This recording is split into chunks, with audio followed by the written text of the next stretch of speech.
Good morning বন্ধুরা, Karimganj daily নিউজে আপনাদের স্বাগত জানিয়ে শুরু করছি আজকের গুরুত্বপূর্ণ সংবাদ শিরোনামগুলি। এক চাঞ্চল্যকর ঘটনা সংঘটিত হলো দক্ষিণ ধলাইয়ের জামালপুরে স্ত্রীর 2 হাত কেটে দিল স্বামী। বিস্তারিত থাকবে প্রতিবেদনে। র্যাগিং কাণ্ডে সরগরম করিমগঞ্জ কলেজের নবাগত ছাত্রকে র্যাগিং এনএসইউআইয়ের ছাত্রনেতার। বিনা মেঘে আবার বিপদসীমা ছাড়ালো লঙ্গাই এবং কুশিয়ারা। চতুর্থ দফার বন্যায় সব আশা শেষ শাইল চাষিদের। ধলেশ্বরীয় কাটাকাল নদীর জলস্ফীতিতে ফের প্লাবিত নদী তীরবর্তী বহু গ্রাম। যাতায়াত ব্যবস্থা ব্যাহত একাধিক সড়কে। রাজ্যের প্রায় 32,000 প্রাইমারি, মাধ্যমিক ও উচ্চ মাধ্যমিক স্কুলে শিক্ষকের পদ খালি হয়ে পড়ে আছে বছর বছর ধরে, বললেন শিক্ষামন্ত্রী রনজ পেগু। মুসলিম বিবাহের নতুন আইন রাজ্যে। এখন থেকে কাজীর হাতে নয়, রেজিস্ট্রেশনের ক্ষমতা থাকবে সাব রেজিস্ট্রারের হাতে। শুধু বাল্যবিবাহ বন্ধ করা নয়, কাজী প্রথার বিলুপ্তির জন্যই বাতিল মুসলিম বিবাহ আইন, বললেন মুখ্যমন্ত্রী ডক্টর হিমন্ত বিশ্ব শর্মা।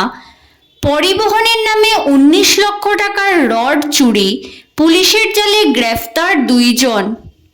প্রকল্প স্থাপনে 5 গ্রাম কাগজ কলের 136 বিঘা জমি লিজ দেওয়া হলো নুমলীগড় তেল শোধনাগারকে। বিধানসভায় উত্তর করিমগঞ্জের বিধায়ক কমলাক্ষ দে পুরকায়েস্তের প্রশ্নের জবাবে এমন তথ্য দিল সরকার। ওরাং জাতীয় উদ্যানের রয়্যাল বেঙ্গল টাইগারের আক্রমণে প্রাণ গেল এক বনকর্মীর ঘাড়ে থাবা মেরে জঙ্গলে টেনে নিয়ে গেল নরখাদক বাঘ। 3 কিলোমিটার দূরে উদ্ধার হলো ক্ষতবিক্ষত মৃতদেহ। বিস্তারিত প্রতিবেদনে যাওয়ার আগে প্রত্যেক দিনের গুরুত্বপূর্ণ খবর পেতে অবশ্যই ভিডিওটিতে একটি লাইক করে ইউটিউব চ্যানেলটি সাবস্ক্রাইব করে পাশের বেল আইকনটি বাজিয়ে রাখবেন এবং ফেসবুক পেজটি ফলো করে ভিডিওটি শেয়ার করবেন। এবার সংবাদ শিরোনামগুলোর বিস্তারিত হলো। দক্ষিণ ধলের জামালপুর জিপির জামালপুর ফরেস্ট ভিলেজ গ্রামে স্ত্রীর 2 হাত কেটে পালিয়ে গেল স্বামী। ঘটনাকে ঘিরে তীব্র চাঞ্চল্যের সৃষ্টি হয়েছে এলাকা জুড়ে। ঘটনাটি ঘটেছে বৃহস্পতিবার বিকেল 3টা নাগাদ। এদিন রফিকুদ্দিন নামের ব্যক্তি তার স্ত্রী রুমি বেগমের 2 হাত কেটে দিয়েছে বলে অভিযোগ। রফিকুদ্দিন নিজের বাড়িতেই এই কাণ্ড ঘটিয়ে গা ঢাকা দেয়। এদিকে ঘটনার খবর পেয়ে এদিন ঘণ্টাখানেক পর পাশের গ্রাম রাজনগর থেকে রুমি বেগমের বাবা সহ অন্যান্যরা জামালপুরে ছুটে এসে তাকে উদ্ধার করে নিয়ে আসেন ধলাই থানায়। পুলিশের নির্দেশে ধলাই প্রাথমিক স্বাস্থ্যকেন্দ্রে ব্যান্ডেজ দিয়ে তাকে নিয়ে যাওয়া হয় শিলচর মেডিকেল কলেজ ও হাসপাতালে। তার অবস্থা আশঙ্কাজনক থাকায় এদিন রাতে তাকে নিয়ে রওনা দেওয়া হয়েছে গুয়াহাটি মেডিকেল কলেজের উদ্দেশ্যে। এদিকে ধলাই থানার পুলিশ ঘটনার তদন্ত শুরু করেছে বলে জানা গেছে। র্যাগিং কাণ্ডে সরগরম করিমগঞ্জ কলেজ। আর এই জঘন্য অপরাধের অভিযোগ উঠল এনএসইউআইয়ের ছাত্র সংসদের এক পদাধিকারীর বিরুদ্ধে। প্রকাশ্যে জুনিয়র ছাত্রকে র্যাগিং করার ঘটনায় ঐতিহ্যবাহী কলেজটির প্রশাসনিক ব্যবস্থা যে কতটা নড়বড়ে তা চোখে আঙুল দিয়ে দেখিয়ে দিল। বিষয়টি কলেজের ডিসিপ্লিন কমিটির কাছে লিখিতভাবে জানিয়েছে র্যাগিংয়ের শিকার ছাত্রটি। অভিযোগ অনুযায়ী কলেজ ভর্তি ছাত্রদের সামনেই ছাত্র সংসদের 2 নেতার হাতে নিগৃহীত হয়েছে স্নাতক প্রথম বর্ষের নবাগত এক ছাত্র। জানা গেছে কলেজের ছাত্র সংসদের সাংস্কৃতিক সম্পাদক ও সোশ্যাল সার্ভিস সেক্রেটারির বিরুদ্ধে র্যাগিংয়ের অভিযোগ করেছে জুনিয়র ছাত্রটি। আক্রান্ত ছাত্রটি জানায়, কলেজে তার মোবাইলে একটি ফোন আসার সঙ্গে সঙ্গে মোবাইলের আলো জ্বলে ওঠে। তখন 2 ছাত্রনেতা সেখানে উপস্থিত ছিল। তারা মোবাইলের আলো দেখে ভাবে তাদের ফটো তোলা হয়েছে, আর এ নিয়েই সৃষ্টি হয় ঝামেলা। ফটো তোলার মিথ্যা অভিযোগে কলেজ ভর্তি ছাত্রছাত্রীর সামনেই নাকি তাকে শারীরিক নিগ্রহ সহ গালাগালি করে কলেজ অধ্যক্ষের কক্ষের সামনে নিয়ে যাওয়া হয়, কিন্তু অধ্যক্ষ নাকি এতে আমল দেননি। 1935 সালের মুসলিম বিবাহ এবং বিচ্ছেদ আইন বাতিল করে একই দিনে বিধানসভায় গৃহীত হল মুসলিম বিয়ে রেজিস্ট্রেশনের নতুন বিল। প্রস্তাবিত আইনে প্রতিটি মুসলিম বিয়ের রেজিস্ট্রেশন বাধ্যতামূলক করা হয়েছে, তবে কাজী নয়, মুসলিম বিয়ের রেজিস্ট্রেশনের দায়িত্বে থাকবেন সাব রেজিস্ট্রাররা। গত 6 মাসে যত বিয়ে হয়েছে সেসবও রেজিস্ট্রেশন করার বিধানও রয়েছে প্রস্তাবিত আইনে। বিধানসভায় বৃহস্পতিবার গৃহীত হয়েছে the Assam compulsory registration of Muslim marriage and divorce bill 2024। বিরোধীরা বিলটি সিলেক্ট কমিটিতে পাঠানোর দাবি করেন যাতে আরও ভালো করে সব দিক খতিয়ে বিল আনা যায়। তবে সংখ্যালঘু বিধায়করা অবশ্য মুসলিম বিয়ে রেজিস্ট্রেশনের বিরোধিতা করেননি, কিন্তু প্রস্তাবিত আইনের বিভিন্ন বিষয়ে সংশোধনের দাবি করেন। বিশেষ করে ইসলাম ধর্মীয় রীতিনীতি মেনে বিয়ে সম্পাদন কে করবে সেই প্রশ্ন তোলা হয়।